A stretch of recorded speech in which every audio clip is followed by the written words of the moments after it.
Здраво на сите, во ова видео ќе го презентираме модулот банкарски изводи, односно нивно книжење. Таму се пристига со кликање на финансии и банкарски изводи. Тука имаме поле каде што ќе го аплодираме банкарскиот извод. Кликаме upload и во моментов почнува излекувањето на трансакциите од банкарскиот извод. Тука имаме информација каде што кажуваме дека банкарскиот извод не се зачува во база, односно само привремено се обработува за да се извлечат трансакциите од него. Како што може да видиме, извлечени се 7 трансакции од банкарскиот извод, 3 од нив се одливи, 4 приливи. Одливите можеме да ги тргнеме затоа што не се предмет на наша обработка во моментов и остануваат 4 приливи. Во ова поле опис тука е всушност текст кој се наоѓа во целна дознака на самиот банкарски извод. И ако тука имаме доволно информации, нашиот систем ќе го пронајде соодветниот документ, односно соодветната резервација за која покасно би ја врзале соодветната уплата. Првите 3 трансакции можеме да видиме дека имаме доволно информации со што системот ги пронашол соодветните документи, односно резервации, и можеме да креираме уплата за истите. Тука имаме договор за патување 2/2026.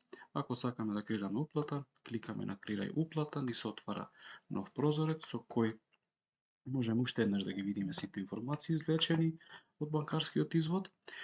Тука дополнително како информација имаме дека остаток за плаќање за оваа резервација е 5200 денари, што одговара на висината на на износот на оваа трансакција.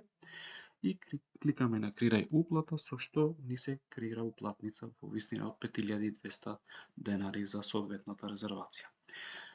Буквално истиот е процесот и за креирање на уплата за фактура и за профактура. Тука имаме пример каде што во опис, односно во целна дознака, немаме доволно информации со што системот би го пронашол соодветниот документ, односно резервација, но тоа можеме да го направиме мануелно со кликање на ова копче тука, поврзи и креирај уплата. Можеме да пробаме да го пронајдеме тој документ, односно тука имаме број 32, што претпоставуваме дека е некој договор. Пишеме 32/2025, кликаме тука на договор, кликаме на копчето пронајди документ и ето ни се пронајде договор со број 32/2025, имаме остаток за плаќање од 5488 денари. Значи имаме авансна уплата од 100 денари за оваа резервација. Доколку сакаме да креираме уплата од 1000 денари за оваа резервација, кликаме на копчето креирај уплата и ќе ни се креира уплатница. Тоа е тоа накратко за овој модул. Благодарам.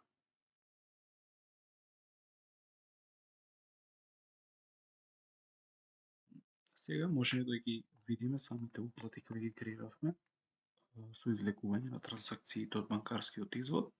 Значи направивме 2 уплати, една од 1000 денари и една од 5200 денари. Истите може да ги видиме тука во документи и уплатници, едната од 1000 денари и другата од 5200 денари. Исто така во финансии и во приливи може да видиме дека на денешниот ден сме имале уплата од 6200 денари преку банкарски трансфер. Тоа е тоа. Ви благодарам.